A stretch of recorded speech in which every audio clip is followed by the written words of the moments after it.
Hola, ¿qué tal? Buen día, estudiante de Instituto Frontera. Es un placer saludarte. El día de hoy vamos a hablar un poco de la ecología de poblaciones. Recuerden que la biología y anteriormente la química, pues va aumentando el nivel de estudio, ¿no? La complejidad de estudio va aumentando. En química veíamos los átomos, veíamos moléculas.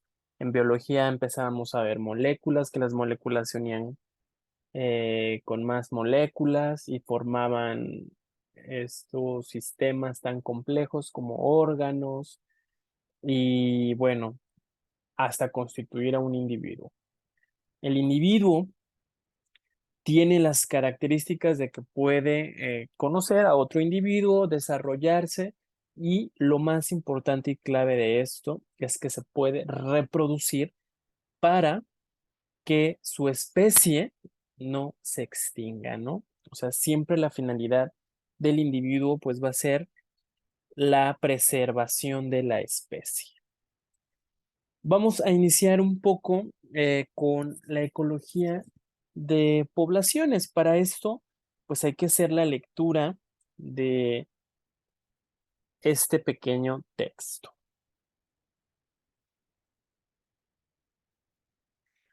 Dice, soy macho, tengo 3 años de edad y soy parte de una tropa de monos aulladores. Vivimos en la selva lacandona, en el noroeste de Chiapas, en una región exuberante, verde, cubierta de árboles gigantescos. Mi tropa tiene ahora 18 monos. La mayoría de ellos son hembras. Una de ellas es mi mamá. Y solo hay unos cuantos machos. Durante el día pasamos la mayor parte del tiempo cerca de la copa de los árboles buscando hojas y frutos para comer y descansando. Al caer la noche, nos vamos aquietando y luego nos dormimos todos juntos. A veces nos encontramos con otras tropas de monos y convivimos un poco con ellos. Hasta el año pasado yo era uno de los más jóvenes de mi tropa, pero este año nacieron 3 monitos. Pero pues estos tiempos han sido de abundancia y las hembras han podido criar con éxito. Gracias a esta abundancia, cuando nos encontramos con otras tropas, tenemos una interacción amistosa, pues hay suficiente alimento para todos. Pero el año en el que yo nací fue muy diferente. Hubo muchos incendios en la selva porque llovió poco y muchos de los monitos recién nacidos murieron. Recuerdo que ese año, cuando nos encontrábamos con monos y otras tropas, los machos se peleaban por los frutos disponibles. A mí me asustaban un poco esas peleas, pues se armaban unas griterías que alborotaban a toda la selva. Bien, espero que hayan imaginado este texto. Miren, ahí está la familia de monitos. O sea, la naturaleza, pues es cruel, es cierto, es cruel y gracias a eso, pues ha seleccionado a el más fuerte, ¿no? Sobrevive el más apto, el que se pueda adaptar más fácil a su medio. Pero bueno, ¿qué es una población? Y hay que empezar a tener muy en claro en qué se diferencia de una comunidad. Una población es un conjunto de organismos de la misma especie que viven en un mismo lugar, es decir, comparten un mismo espacio y por lo tanto pueden interactuar entre ellos. Por ejemplo, se aparean para reproducirse o compiten por los mismos recursos alimenticios. Aquí, pues tenemos una población, ¿verdad? Porque, pues, si se fijan, estamos hablando en todo momento de los monitos. Aquí no habla de jirafas, no habla, de que la mamá monita, se casó con este, con otra especie, ¿no? Con un lobo. O sea, no, si se fijan, es la misma especie, los todos son monitos. Así, el conjunto de tropas de monos aulladores de la región selvática que se leyó en el párrafo anterior, pues es un ejemplo de una población.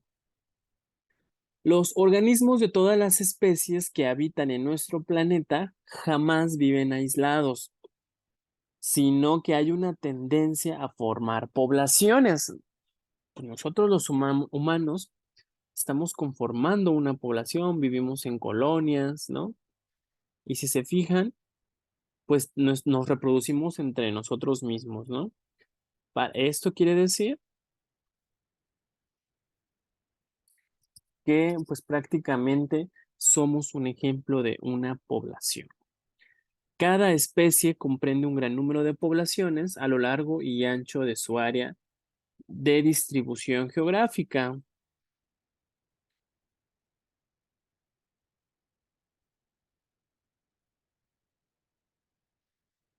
Bueno, aquí tenemos el ejemplo de nosotros. Vivimos en colonias. Las colonias forman municipios, los municipios forman estados y los estados forman, en este caso de México, una república mexicana, ¿no? O barrios también, los barrios pueden conformar una colonia, etcétera. A las poblaciones humanas, pues las estudian los geógrafos, los actuarios o los demógrafos.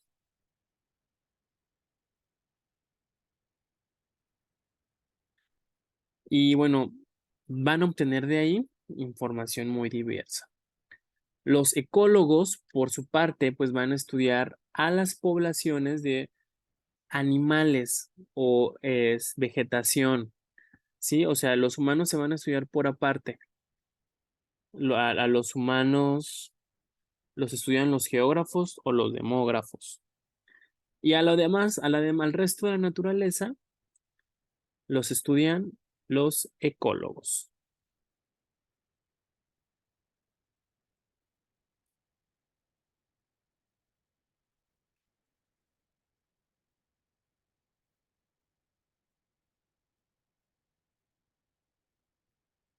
Perdón. Bien, para esto los ecólogos han desarrollado una ciencia muy importante que es la ecología, que pues prácticamente consiste en generar técnicas de muestreo. Sí, ¿por qué? Porque la naturaleza, pues como hay mucha abundancia, a veces se vuelve complicado hacer un inventario florístico, hacer un inventario faunístico.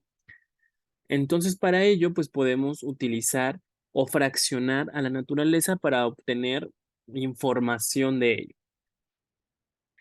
La posibilidad de comprender ese tipo de fenómenos poblacionales tiene una gran importancia práctica, ya que los recursos biológicos que utiliza el ser humano para satisfacer sus necesidades se encuentran en la naturaleza en forma de poblaciones. Estas poblaciones pueden ser naturales, como los cardúmenes de atún de los que se produce el atún enlatado, o manejadas, ¿no? Como el ganado, o más bien son manadas, ¿no? Como el ganado o los cultivos agrícolas. Existen ciertas propiedades características de las poblaciones. Una de ellas es el tamaño, que es el número de organismos que van a componer una población. Tenemos a la densidad, que es el número de organismos por unidad de área o volumen. Esta va a brindar información de qué tan cerca o qué tan apiñados se van a encontrar los organismos, lo cual constituye pues una medida de intensidad de la competencia por recursos entre individuos. Esto es muy interesante porque recuerden que pues, la misma especie se va a alimentar de lo mismo y esto va a generar competencia. Y de ahí pues va a sobrevivir el más fuerte.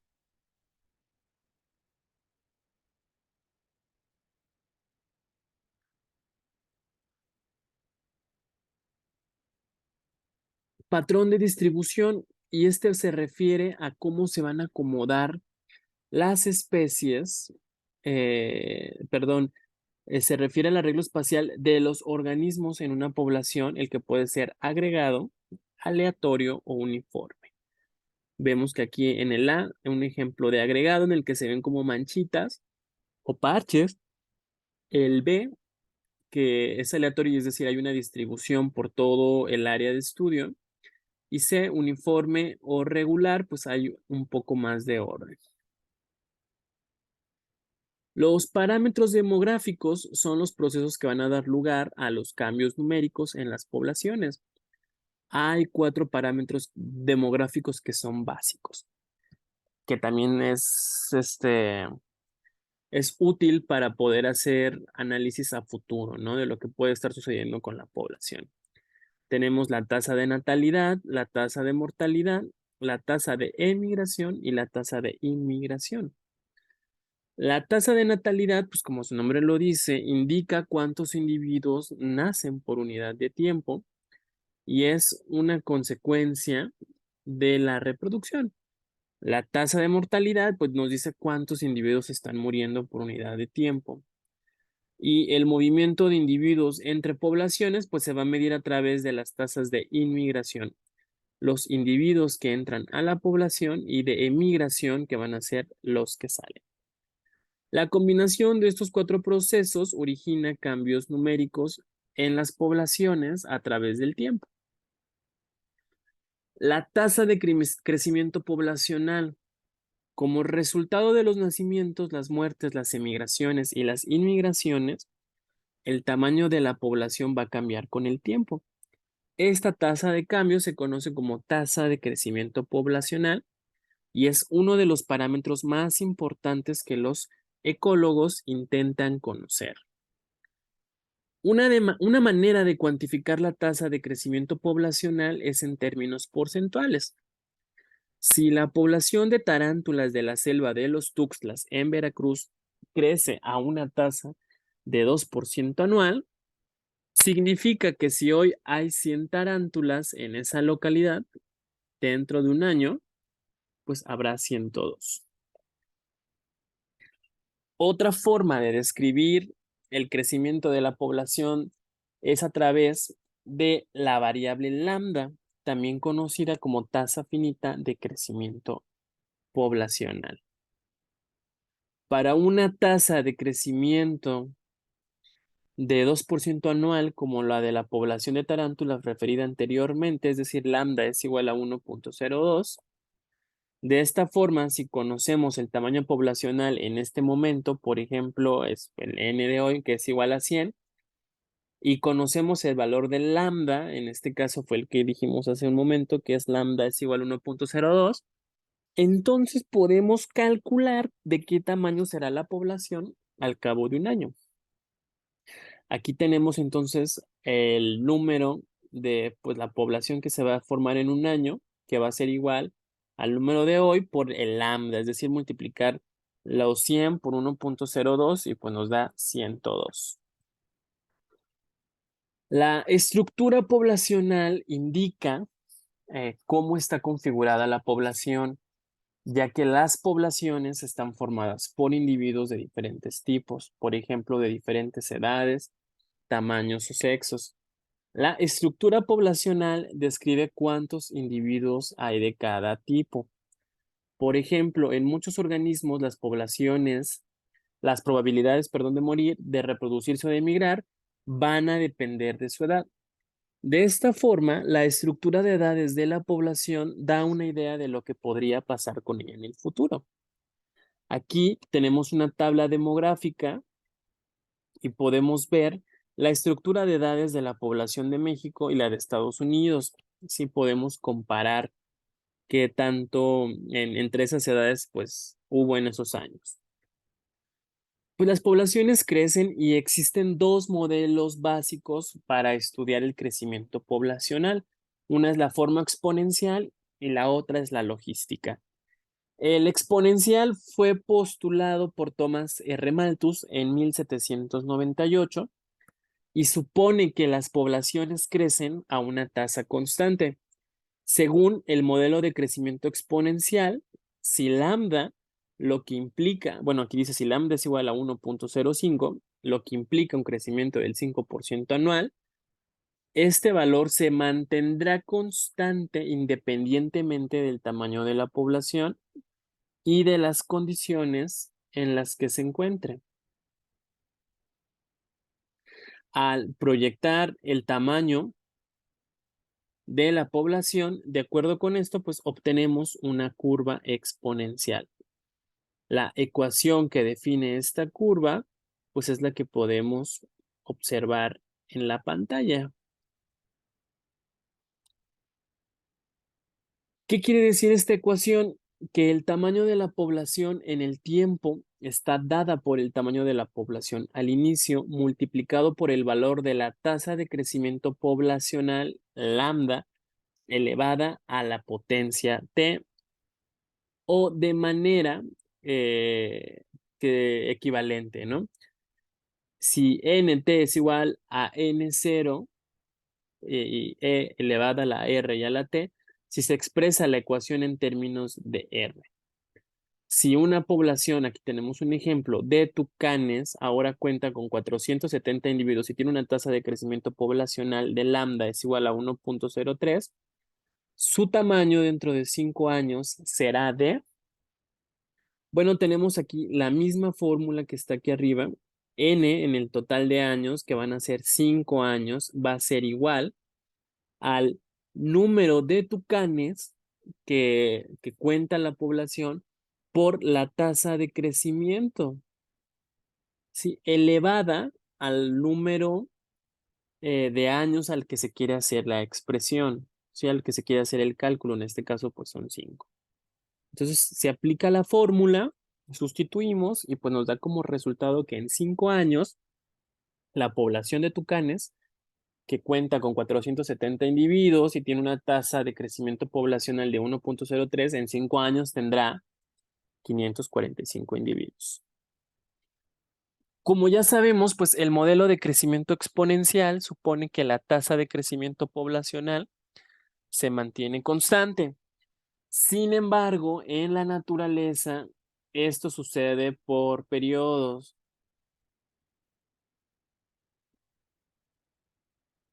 reducidos. Por ejemplo, cuando los recursos son muy abundantes o cuando una población apenas está colonizando un hábitat en el que no encuentra mucha competencia. A pesar de esto, el modelo exponencial es de gran utilidad, pues da una idea del potencial de crecimiento de una población dada su tasa de crecimiento actual.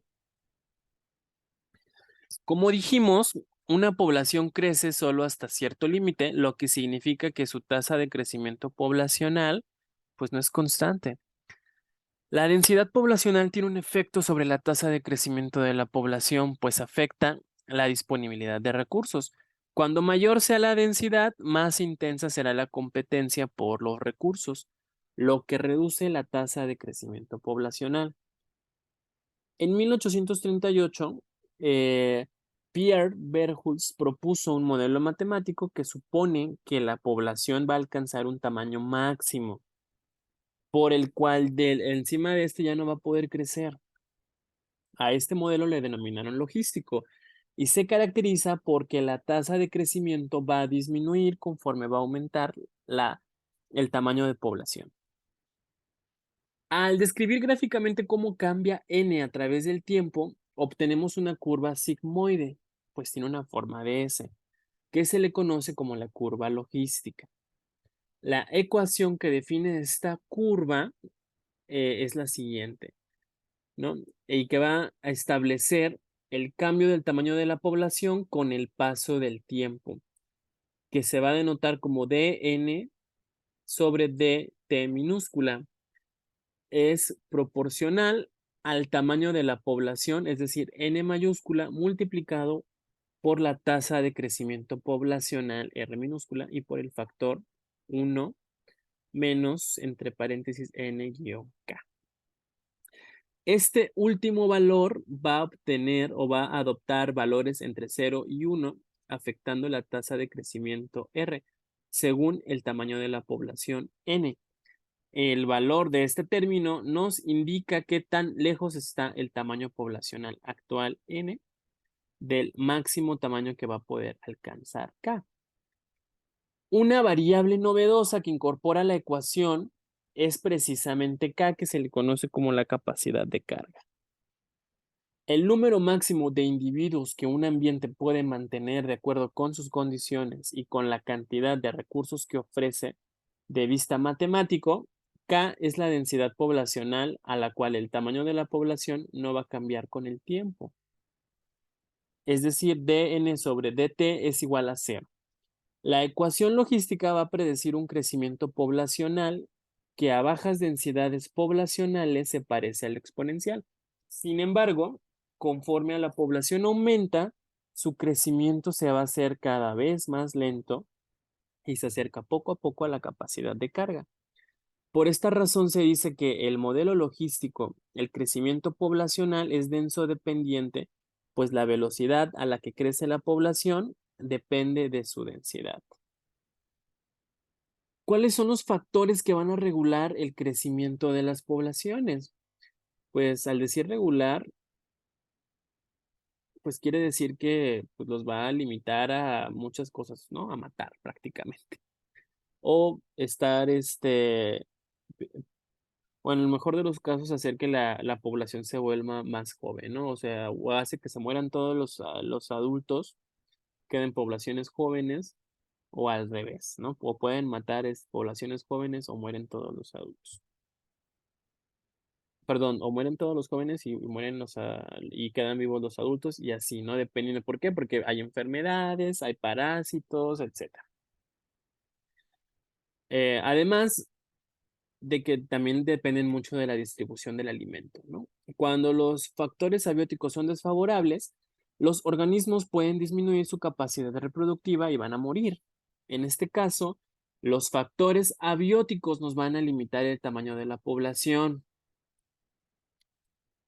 El nivel de mortalidad en las catástrofes naturales depende de la intensidad del factor abiótico en cuestión, independientemente del tamaño de las poblaciones. Por esta razón, pues los factores abióticos dan lugar a una mortalidad denso independiente. Es decir, que no está relacionada con la densidad poblacional. Dentro de los factores bióticos, pues vamos a encontrar interacciones ecológicas. Recuerden, interacciones abióticas refiere al medio y bióticos hace relación a seres vivos. Las interacciones ecológicas actúan de forma denso-dependiente, pues dependen de la densidad poblacional. Se hacen más intensas a medida que aumenta el tamaño de la población y estos factores denso-dependientes pues regulan el tamaño de las poblaciones, permiten el crecimiento poblacional cuando la densidad es baja, pero lo van a limitar a densidades elevadas. Las interacciones ecológicas se clasifican en 5 tipos, dependiendo de si el efecto que provocan sobre los organismos es positivo, negativo o neutro. La competencia provoca efectos negativos en las dos poblaciones que interactúan. La depredación tiene efectos positivos para los depredadores, pero va a afectar negativamente a las presas. El mutualismo es una interacción en las que ambos participantes se van a beneficiar. Y el amensalismo y el comensalismo, una de las partes que interactúan no resulta afectada, en tanto que la otra sí se va a ver afectada negativamente, es el caso del amensalismo, o positivamente en el caso del comensalismo. Lo podemos ver resumido a través de esta tabla. Tenemos una población acá y otra población acá diferente. Si nos referimos a mutualismo, el efecto va a ser positivo para ambas poblaciones. Si es depredación, va a ser negativo para la población 2, pero positivo para la población que va a depredar. Si hablamos de comensalismo, va a ser neutro para la otra población, pero positivo para la población 1.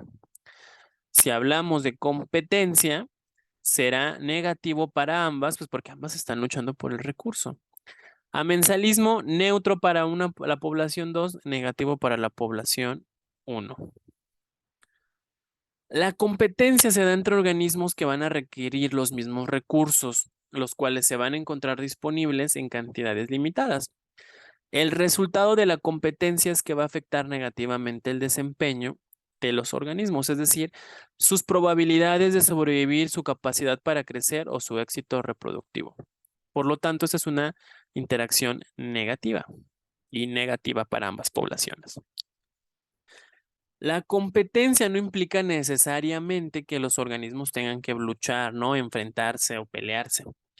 En algunos casos, si hay enfrentamientos, es decir, hay competencia por interferencia, pero la mayoría de las veces los organismos simplemente disminuyen la cantidad de recursos al consumirlos, por los que tales recursos están menos disponibles para otros. Aquí hay competencia por explotaciones, quienes se irán debilitando lentamente hasta morir. Así la competencia puede causar la muerte de los organismos sin que estos hayan luchado literal cuerpo a cuerpo.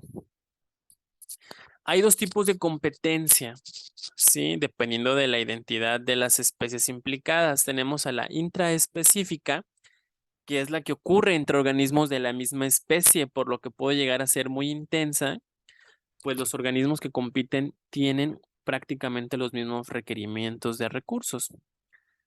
En una población de plantas, estas compiten por recursos como la luz, los nutrientes, los minerales y el agua. Y sí, las plantas también compiten.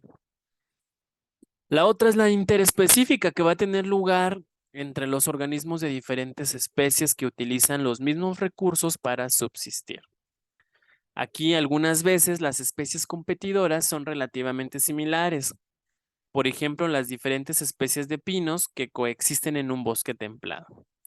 No obstante, también es posible la competencia entre especies muy diferentes. Por ejemplo, pues hay muchas hormigas que se alimentan de semillas, las cuales son a la vez el recurso alimenticio de ratones de campo y de ciertos pajaritos. Así, 2, 3 o hasta más especies que son totalmente diferentes a la población van a poder aprovechar el mismo recurso. Y como lo utilizan todos, pues disminuye su disponibilidad y esto tiene un gran impacto sobre los organismos de las otras especies. Como resultado de la competencia interespecífica puede darse una exclusión competitiva, es decir, un desplazamiento de una de las dos especies hasta que ésta desaparezca en su totalidad. Fue el ecólogo Gauss quien propuso este concepto allí en el siglo XX, trabajando con 3 especies de paramecios protozoarios que se desarrollan en aguas con altos contenidos de bacterias. Gauss cultivó cada especie en un recipiente por separado y observó que alcanzaban una densidad poblacional máxima. A continuación, Gauss colocó en el mismo recipiente ejemplares de 2 especies de paramecio, Paramecium caudatum y Paramecium aurelia, y observó que la primera especie se mantenía, aunque a una densidad menor que cuando estaba sola, mientras que la segunda desaparecía al cabo de 26 días. En este experimento, una especie excluyó a la otra como producto de la interacción competitiva. Sin embargo, cuando Gauss colocó en el mismo recipiente ejemplares del Paramecium caudatum y de el Paramecium bursaria, el resultado fue distinto. Ambas especies permanecieron en el cultivo, aunque en menores densidades de las que alcanzaron cuando se cultivaron solas. Cuando Gauss examinó con detalle el recipiente en el que mantenía este cultivo, pues observó que los individuos de Paramecium caudatum se alimentaban de las bacterias que estaban suspendidas en el agua, mientras que los Bursaria se alimentaban de levaduras depositadas al fondo. ¿Qué quiere decir esto? En pocas palabras, que cada especie de paramecio se especializó en el consumo de un recurso diferente al ver que estaban limitados. ¿Sí? O sea, no nos convenía competir por lo mismo, ¿no? Sabes, pues tú comes levaduras y yo como bacterias y pues nos vamos contentos los dos.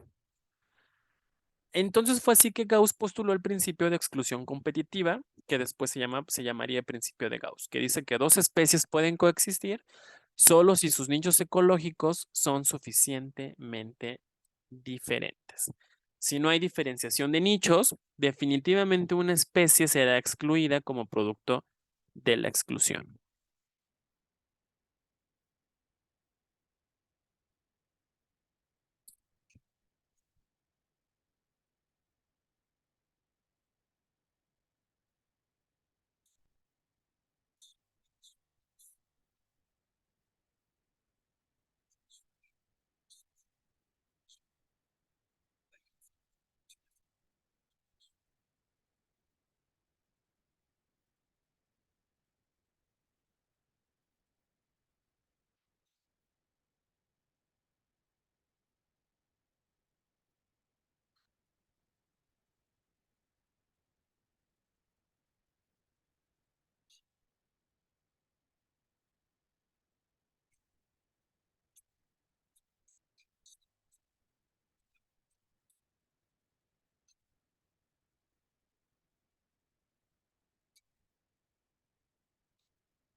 Bien, pues en el video podemos observar cómo la especie pues aleja a los demás para pues evitar tener competencia y comer más, ¿no?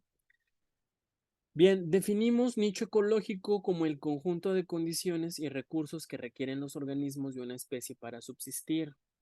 Una dimensión muy importante del nicho ecológico es la que tiene que ver pues con los recursos alimenticios. En lo que hablábamos de Gauss, la coexistencia entre Caudatum, Paramecium caudatum y Bursaria es posible solo que gracias a que sus nichos ecológicos son diferentes en lo que se refiere al alimento. Si fuera igual, uno alejaría al otro.